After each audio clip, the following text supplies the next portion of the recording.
আমি একটি কবিতা আবৃত্তি বলে শোনাচ্ছি। সারাদিন সুনির্মল চক্রবর্তী, সারাদিন ভালো লাগে নানা ছবি আঁকতে। খাতার পাতায় চাই মন খানা রাখতে। হিজিবিজি ভাবনারা মনে আসে যখনই, ছবি হয়ে খাতাটা হয়ে যায় তখনই।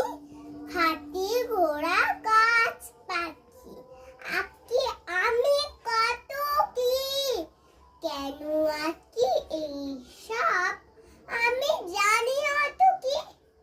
এত সব আঁকি তবু মন ভরে যায় না, আসলে এক খাতা ছেড়ে মন যেতে চায় না। নমস্কার।